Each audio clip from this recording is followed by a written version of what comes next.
Assalamu alaikum, everyone, and welcome to another episode of Daanish TV's English language TV channel, the global voice of the Center for Islam and Decoloniality.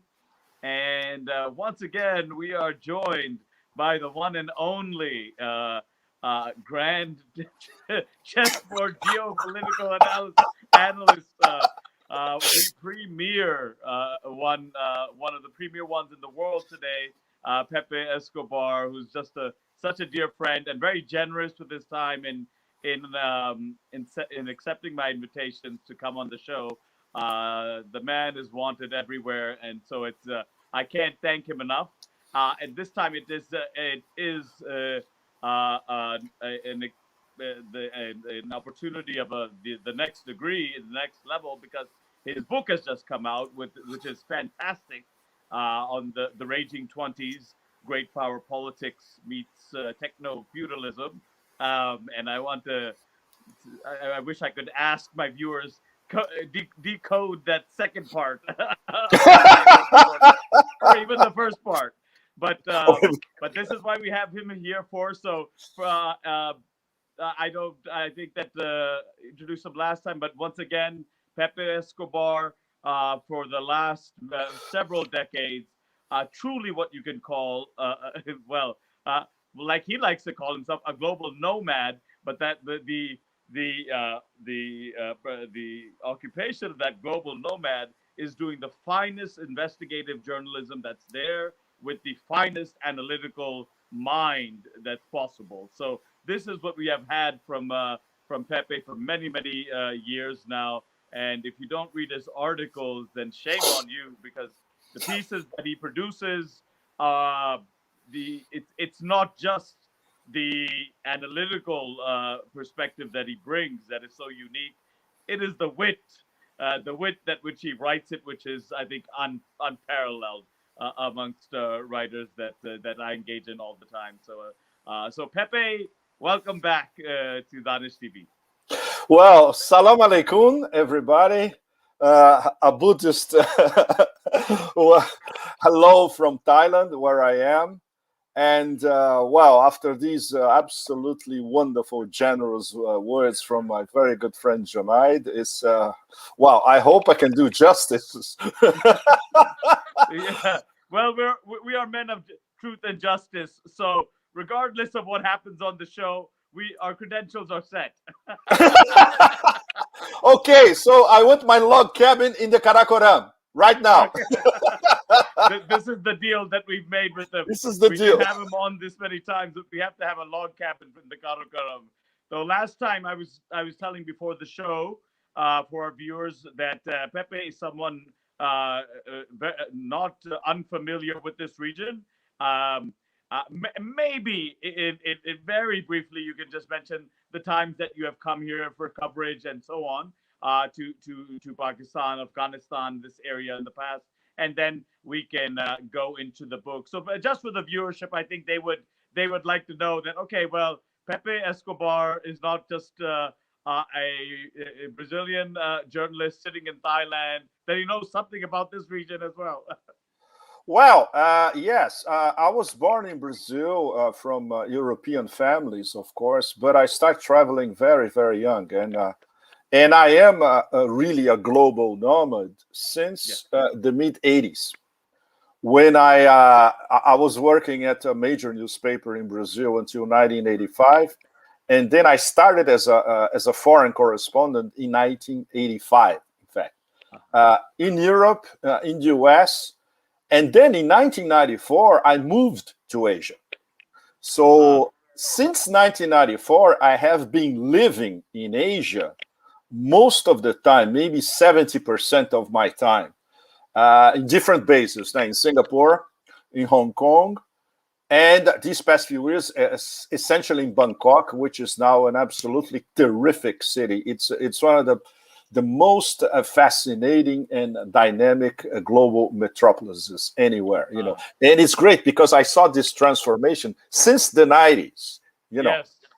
And my first professional trip to Pakistan was in 1997.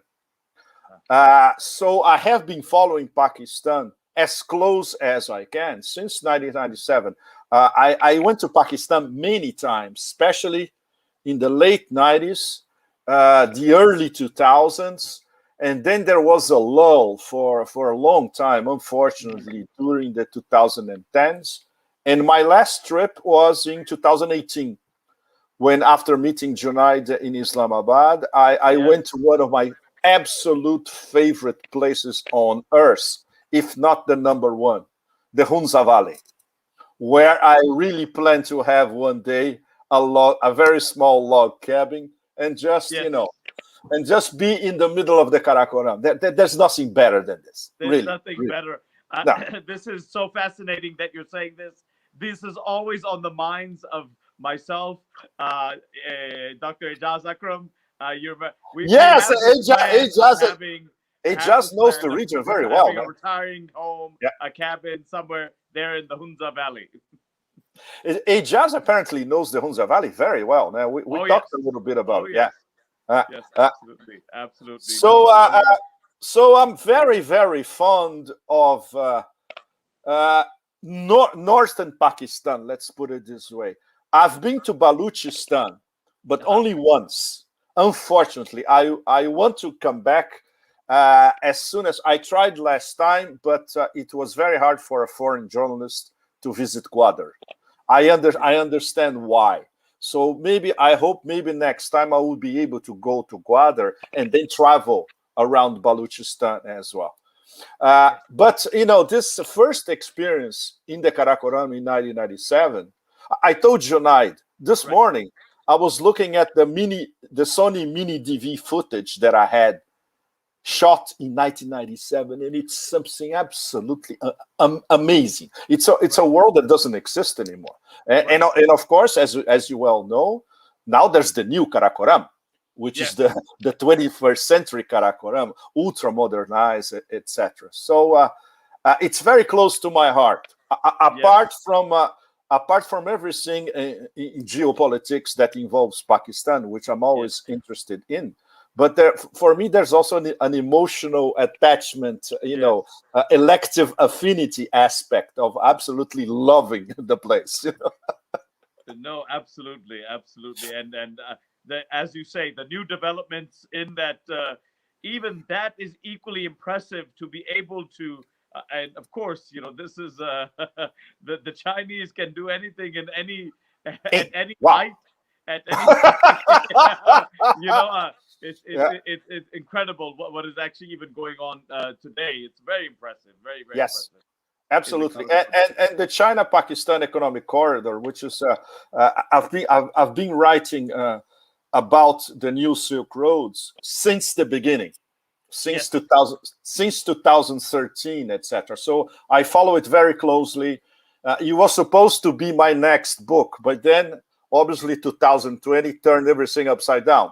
Right. So now this book is gonna happen later, and then I can integrate the new Silk Roads with the Eurasian Economic Union and the Eurasian Century that is being formed as we speak. Right. Absolutely, and that's good for us. Our good fortune that we still have something to look forward to, more and more of Pepe's insights into whether it's in his books, his commentary, and so on. So that's great for us. But Pepe, I know and I hate this part of it because especially with a person like you, but we always have to have that limited time that we have to keep our audience. Because usually after 30 minutes they start running away and they put on Netflix or something. Well, we cannot blame them. No, I do blame them when Pepe Escobar is here. They will be held accountable, especially my students. Anyways, Pepe, let's get into this fascinating book. I was very grateful to have gotten it and to have read it. I mean, probably in about a day and a half. So wow, because it's not very long, no? No, it's not very long, but it's also it's just dazzling. It just captivates you. You cannot put it down.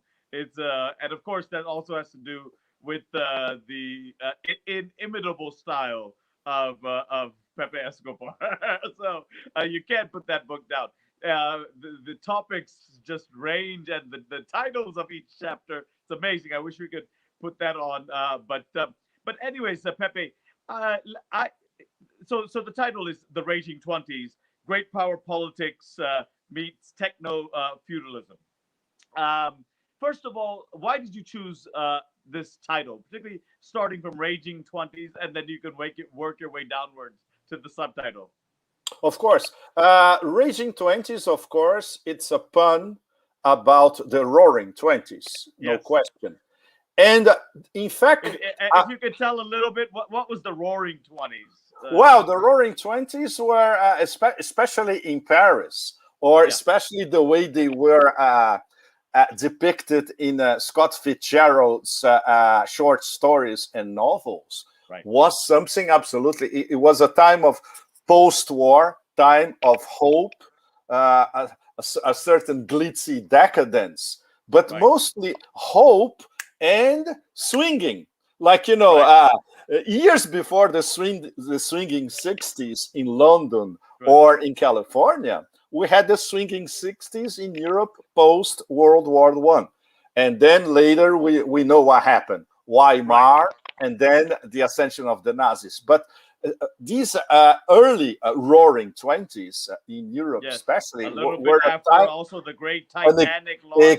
Exuberant. Of course, what happened to the Titanic foreboded what would happen after. Foreboded was a pre-metaphor of what would happen later. You're right. Well, so in fact, right at the beginning of 2020, Raging Twenties came to my mind because we should never forget. And this, in fact, is the first sentence in my introduction. The Raging Twenties started with a murder. It was the assassination of General Soleimani on January 3rd.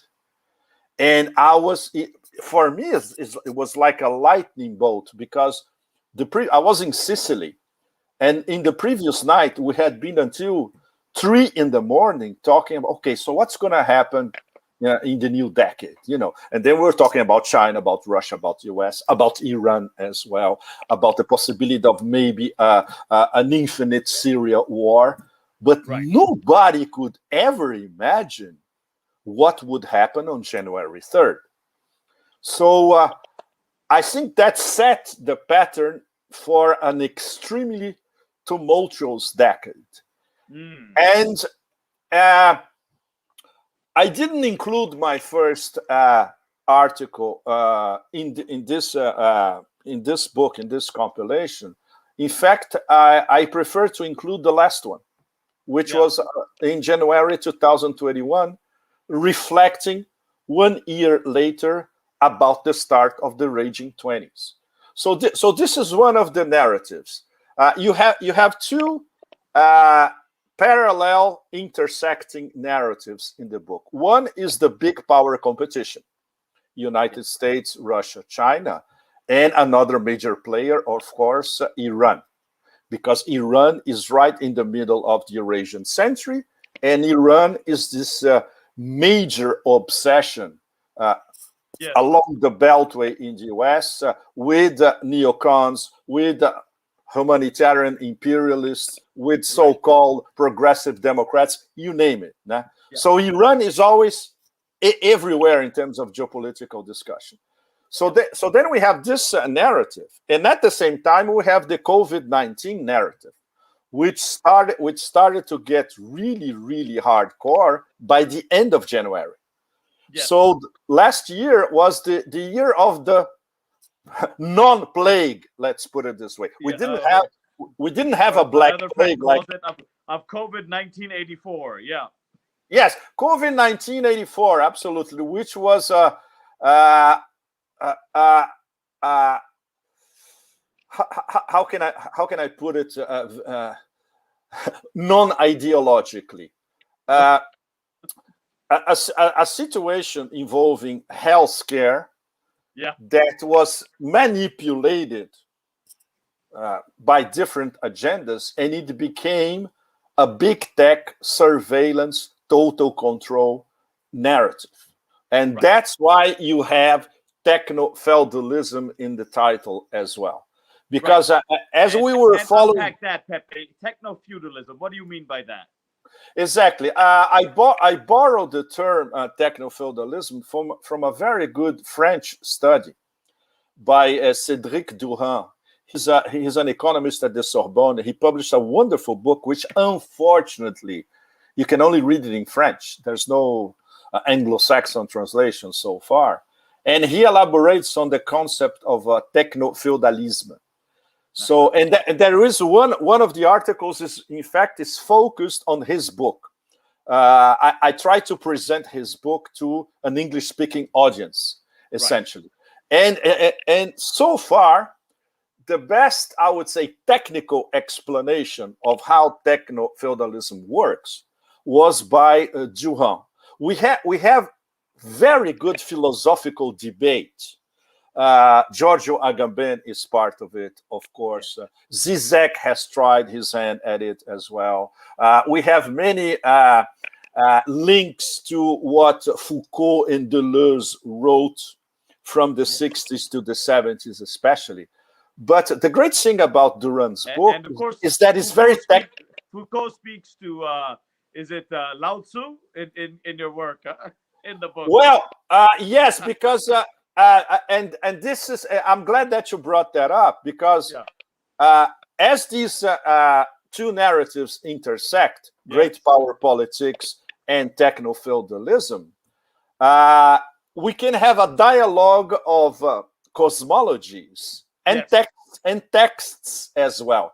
And I bring Confucius, Lao Tzu, I bring Foucault. So I try to organize a sort of indirect dialogue between Lao Tzu and Foucault, for instance.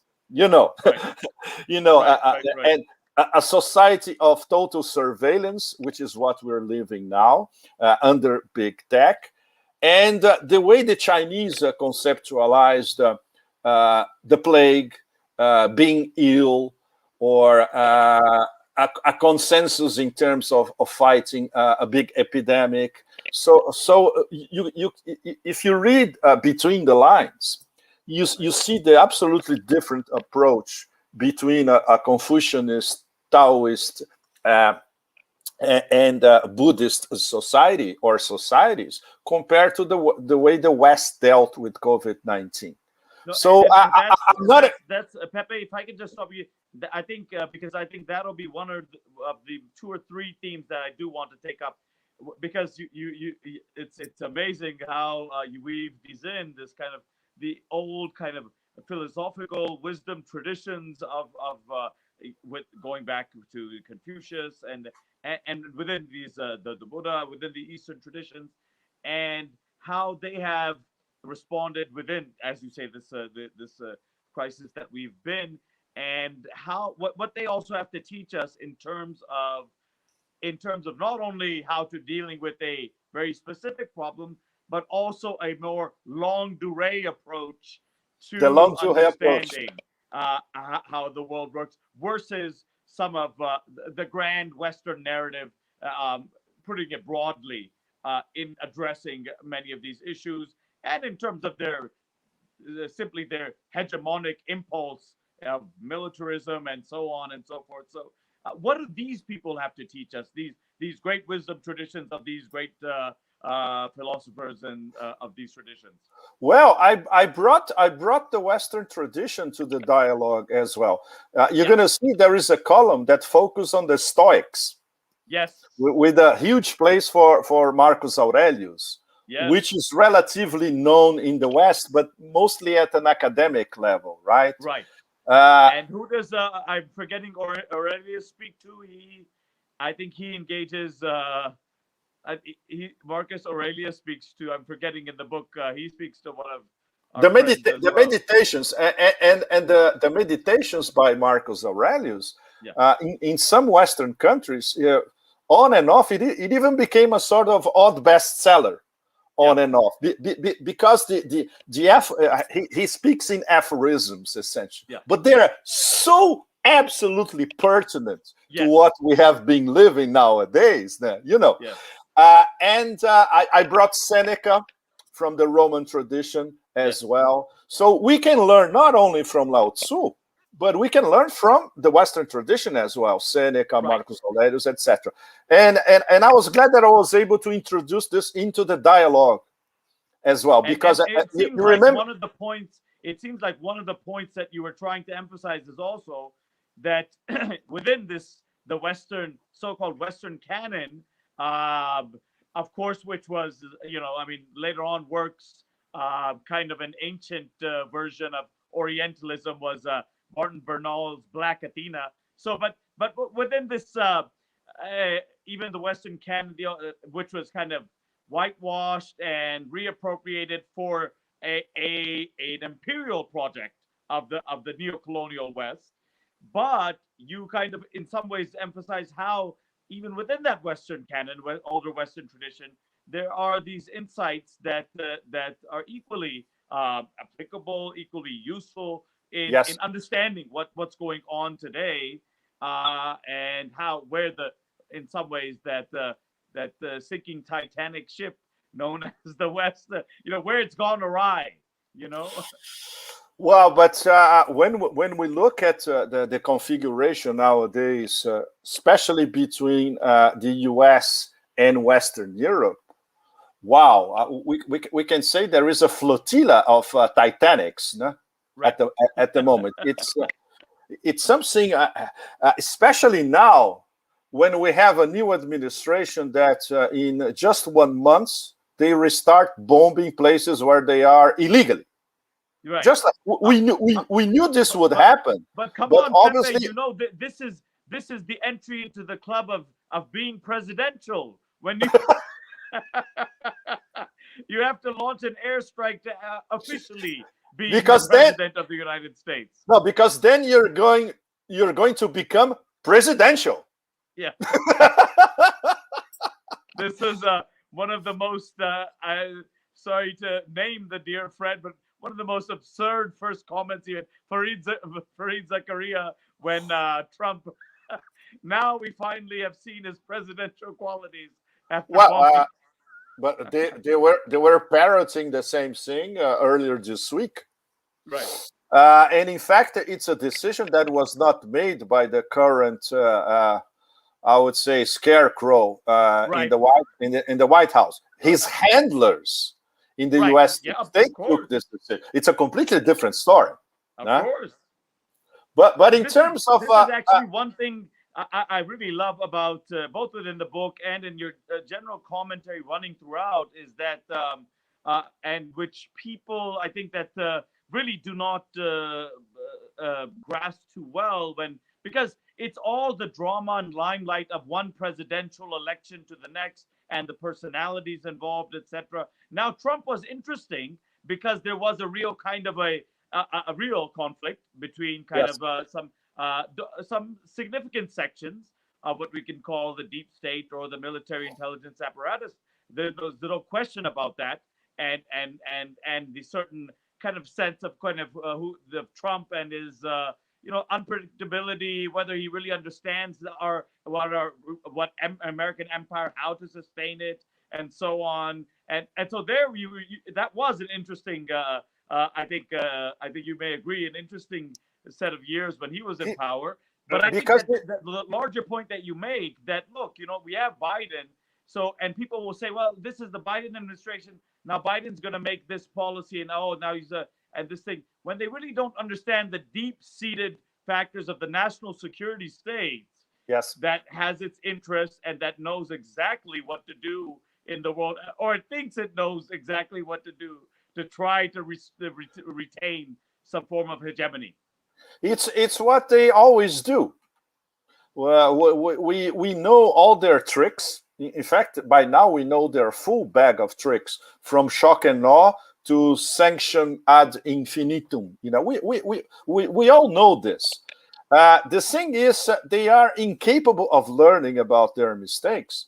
For instance, they haven't learned anything about the absolute failure of the forever wars, especially Afghanistan and Iraq. And in the proxy war in Syria, they're repeating the same mistakes. And now they want to prolong the war in Syria indefinitely. Lavrov this week, he said something absolutely extraordinary. He's being Lavrov. He's fed up with those clowns. Fed up. And when we look at the extreme sophistication of Russian diplomacy, to reach that level is because they really can't stand anymore talking to a bunch of people that are, they're unprepared for anything. And Lavrov said, look, we have very credible information. And he said, we want to confirm with the Americans directly that the Americans, not only they want to prolong the Syrian war indefinitely, they want to dismember Syria. This is extremely serious because we have what's probably the top diplomat in the world, Lavrov, saying that now in public and defying the Americans to prove him wrong, which they can't, because this is everybody knows this is their agenda, So we are getting, and this I would say would be an unfortunate logical development of the raging 20s as we go further. The inevitability of a frontal clash between, especially, I would say, the US, NATO against Russia is becoming more and more inevitable in the long run. And the Russians know it and they are prepared for it. Yeah. And the Chinese...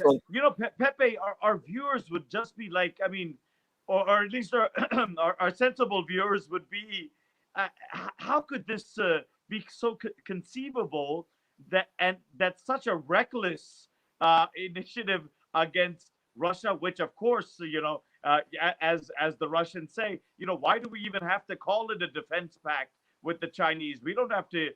We are in a strategic relationship with the Chinese. We can call it whatever we want to call it, but everyone should know that.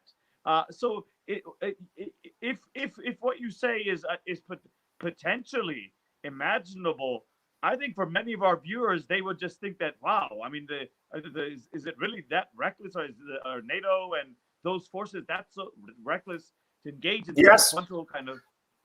To answer your question, Junaid, yes, they are reckless because they have no other instruments or tricks left in their bag. Essentially, if you follow what's coming out of NATO on a weekly basis for the past few weeks, it's all there.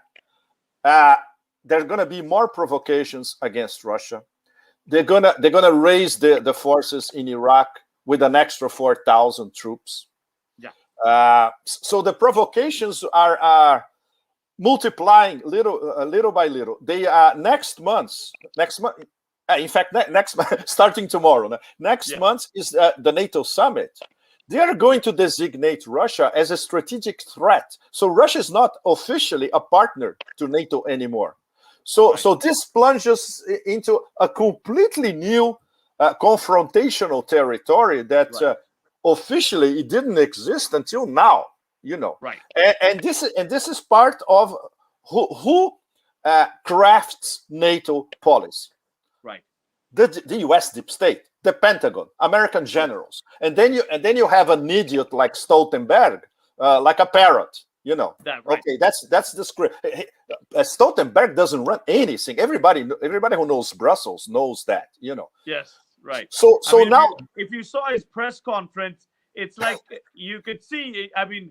He's like a parrot saying things that he may be also kind of confused about, uncomfortable with, but he's just parroting it. He's just parroting. And that's the major problem in Brussels, because you have these three interlocking structures: the European Union, the European Commission, and NATO.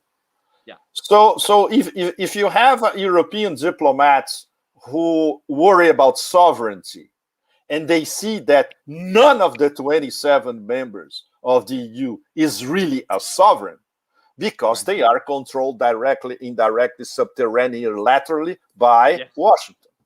So then one day you have a head of state like Macron saying, look, I'm fed up with this whole thing. NATO is brain dead. We need to build our own game. And then you have, wow. Right. But he was, whatever you think about Macron, he was absolutely right, at least on this point. This is what you hear in discussions behind closed doors in Brussels. But nobody has the guts to actually, okay, let's start to be really sovereign, not only in our energy policy, and then there's the Nord Stream discussion, etc., but especially in our military policy. We need to have our own military defense force. Obviously, we cannot depend on the Americans to dictate what we're going to do.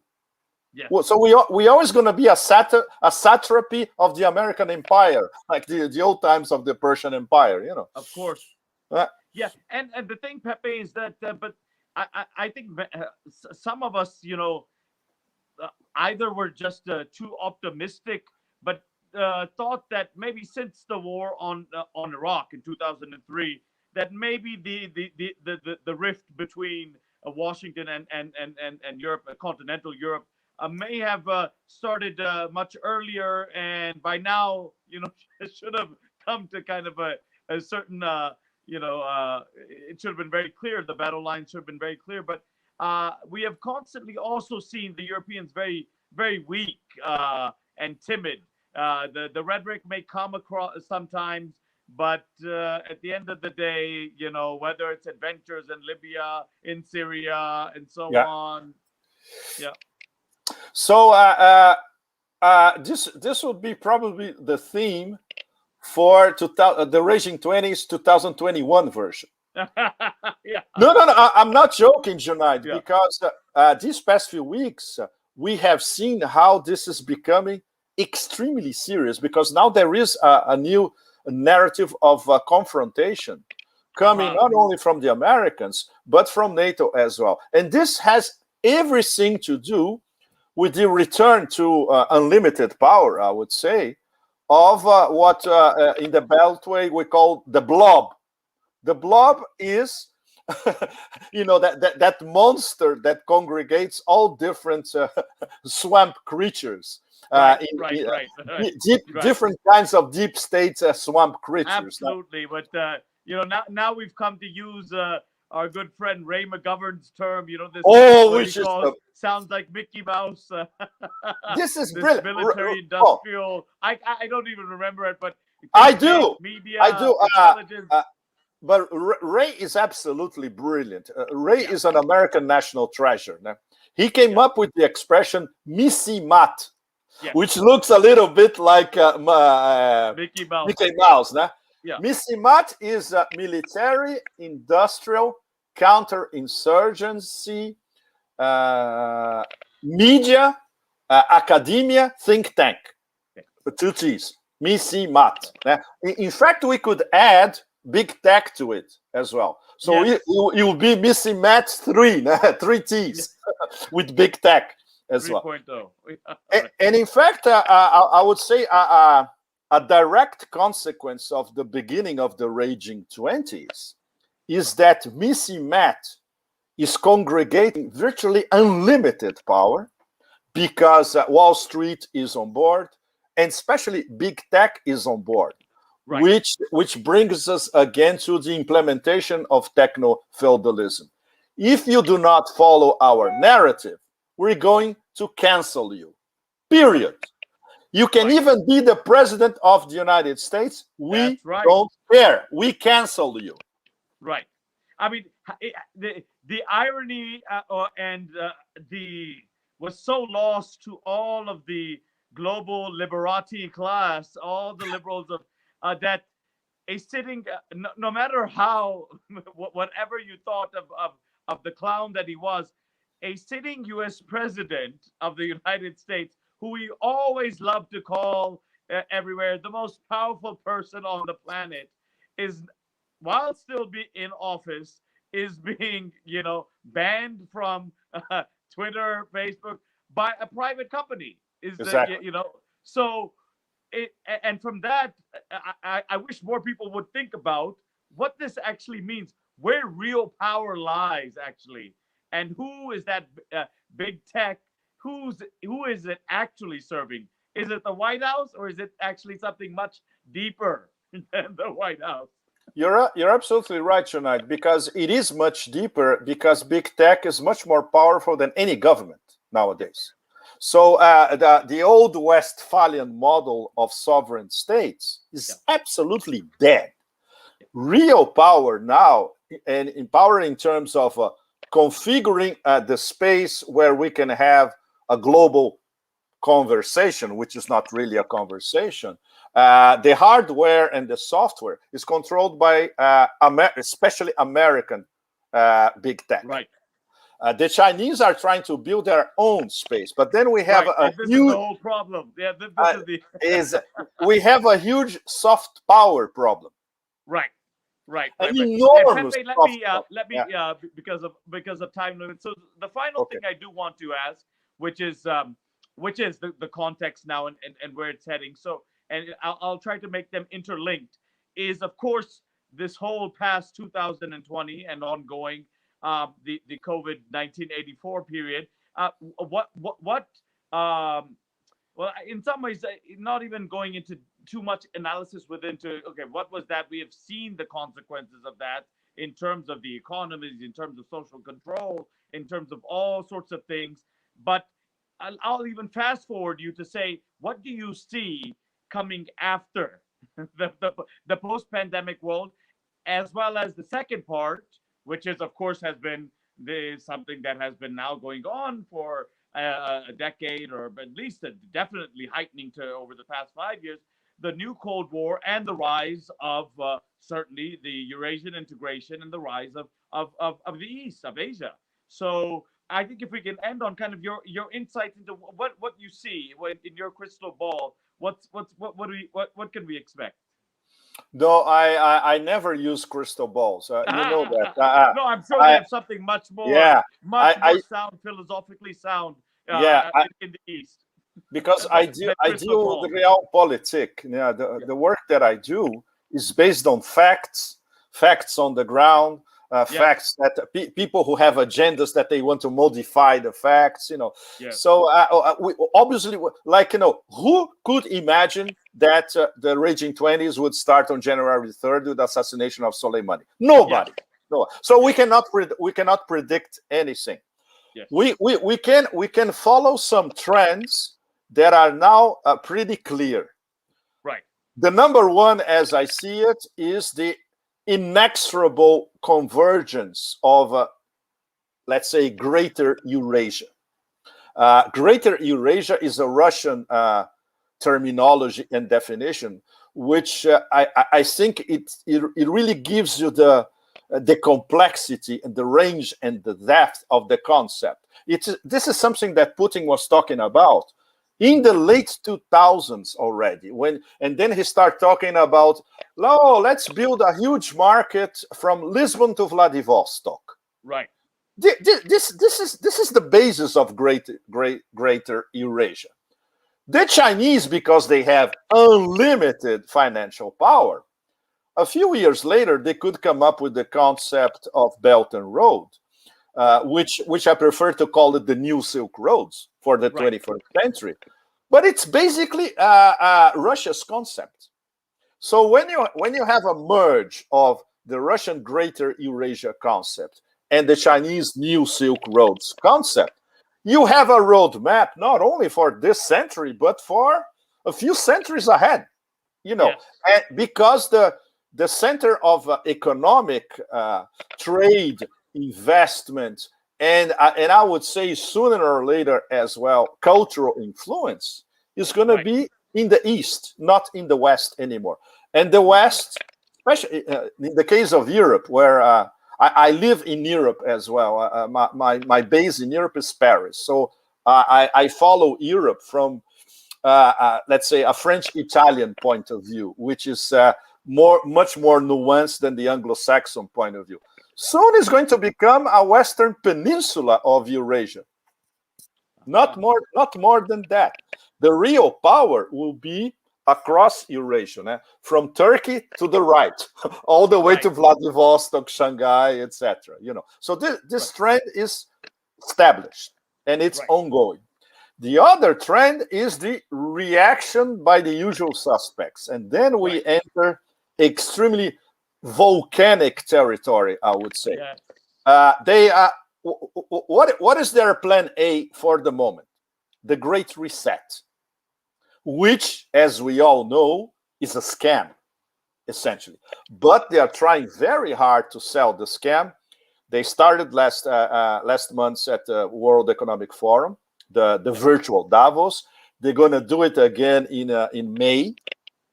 They keep trying to influence influencers, in fact, to, okay, we're going to have to destroy everything and put something different on top of it, and we have the solutions.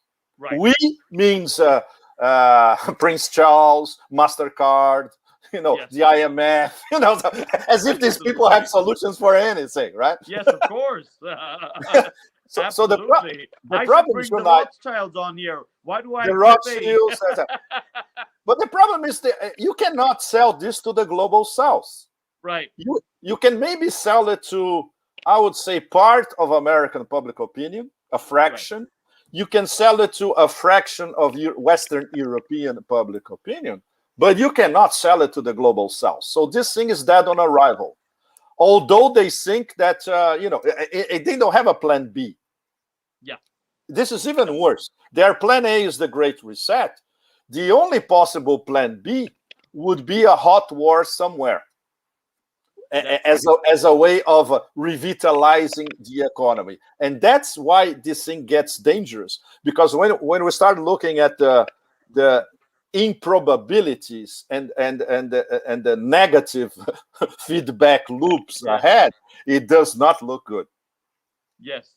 No. I absolutely agree. And this is why, other than Russia and China, you also put in that clearly Iran, I mean, and it's so clear, the obsession, you use the correct word, the obsession of all of these various elements within. But Pepe, just the one last question, because this is quite interesting for me. Well, we'll see if what kind of pressures that the new administration will send. Is it really interested in going back to the nuclear accord and so on and so forth? But now with this, the release, and of course it's not in the book, but the release of the Khashoggi report, etc. Yes. I think you and I always agreed that, I mean, the deep state and the military intelligence apparatus, they were uncomfortable with MBS. MBS was basically Trump and Kirchner's guy, and they had direct links, etc. And the deep state had more traditional kind of their people within the Saudi royal family, and so I'm sure that they were just waiting for the right time, and so it's. Do you see the possibility that there may be a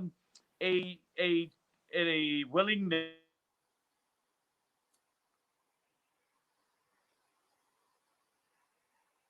diplomatically, even at the expense of the Zionists of Israel, and of course Saudi Arabia to a lesser extent, but mainly at the expense of its relationship with Israel? What do you say to that?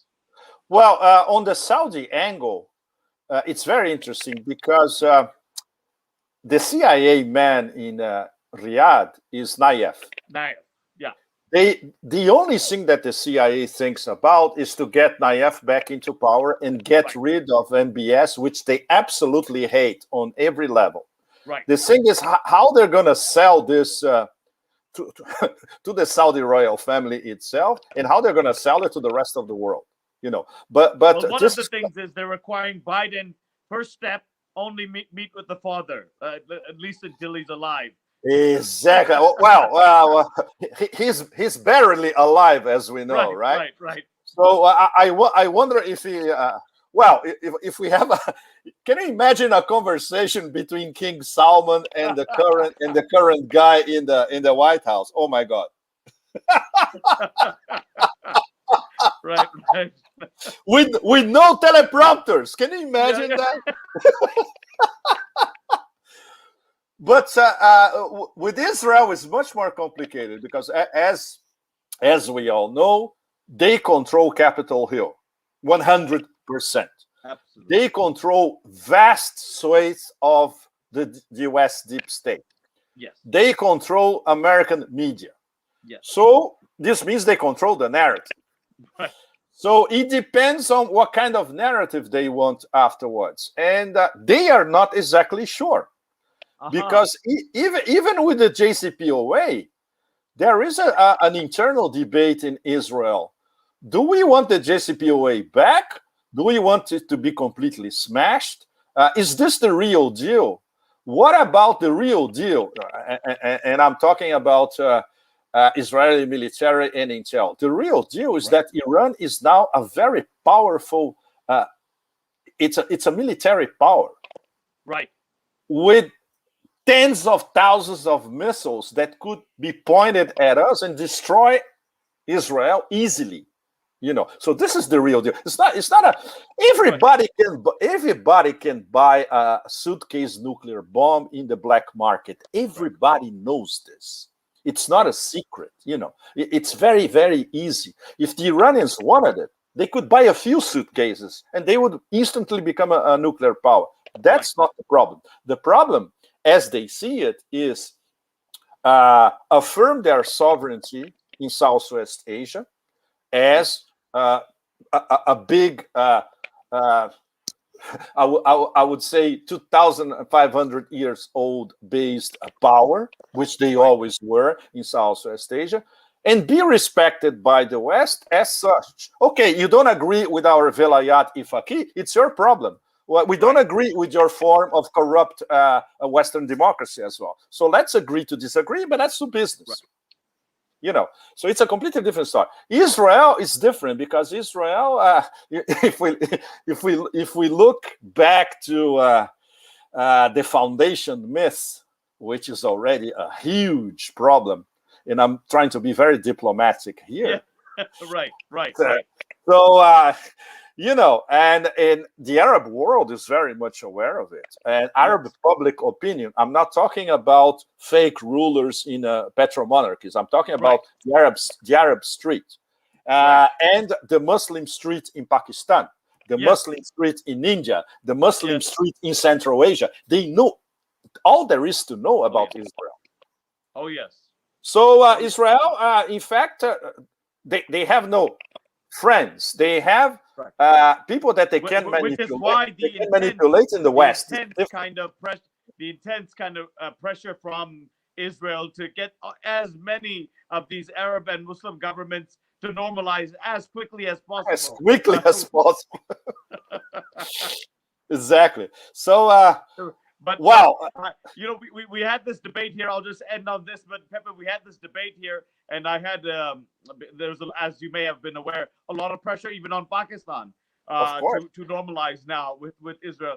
And so it was a genuine concern for many of us activists and so on, and we've been kind of mobilizing against this. But then I had some shows with people, and then our good friend, the angry Arab, Asad Abu Khalil, I had him on, and he made a good point. He said, Junaid, maybe you shouldn't be too worried about, I'm not too worried about Pakistan. Can you imagine an Israeli embassy in Islamabad?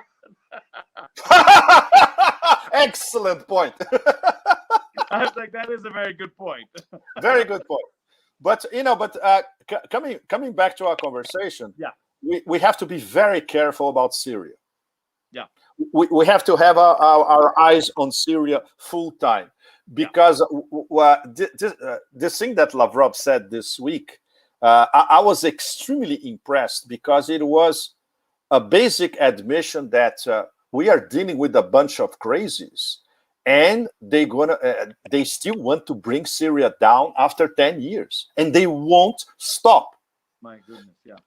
No, my goodness, exactly, my goodness. And the same thing about Donbass. We have been receiving some echoes from Donbass that the situation is becoming little by little absolutely unbearable. Shelling of Donetsk all the time, concentration of Ukraine troops near the demarcation line, that. So the desperate bunch of clowns on NATO, this continuum Pentagon NATO.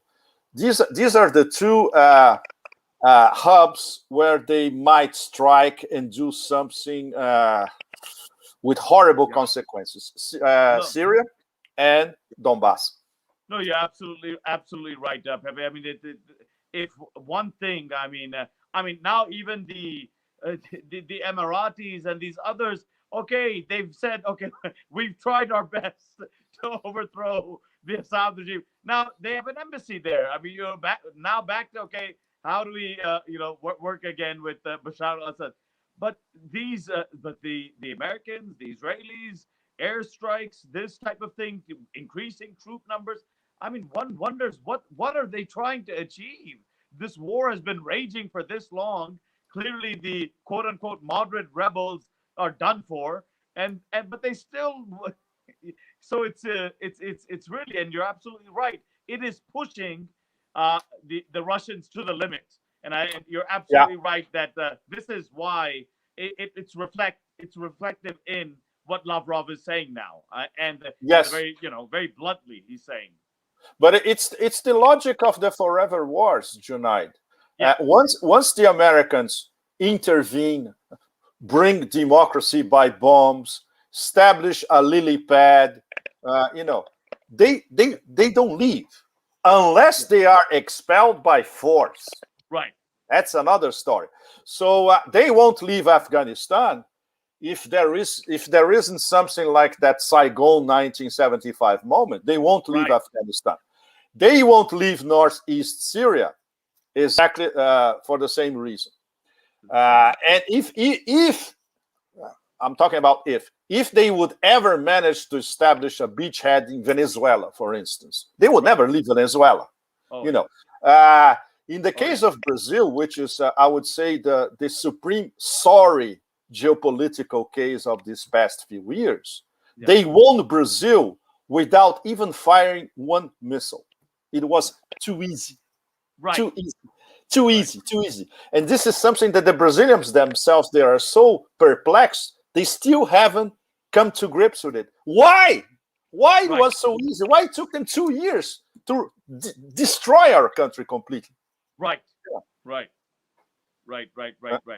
No, well, yeah, but I mean, the global as the pandemic began, and we see where it's been handled and mishandled, which regions of the areas. The global reset may also then, we don't necessarily have to be too negative about that, and we may actually have some optimism in that global reset as well, when things in some ways go back to a normal in which the global south, the developing world, gets clear of the type of agenda that I think that the masters of the universe continue to try to impose on them. And this was, of course, just one way of doing that. But let's see, these discussions will be ongoing. We will get, as you say, more and more facts to show us exactly to add to the crystal ball for that that amazing analysis you always provide. Pepe, I really want to thank you for being on the show with us today and taking the time to be with us. Thank you. Thank you, everybody. It was an enormous pleasure, and I hope to be back. And talking to Pakistan for me is in the heart. Yes. Well, Pepe, you can multiply that affection by 1 billion times that we have for you, and whenever you bless us with your presence. So thank you, Pepe. Take care and goodbye. Take care, Junaid. Take care, everybody. Thanks, and the struggle continues. La lucha continua. Always. La lucha continua. Okay. Bye-bye, Pepe. Bye-bye.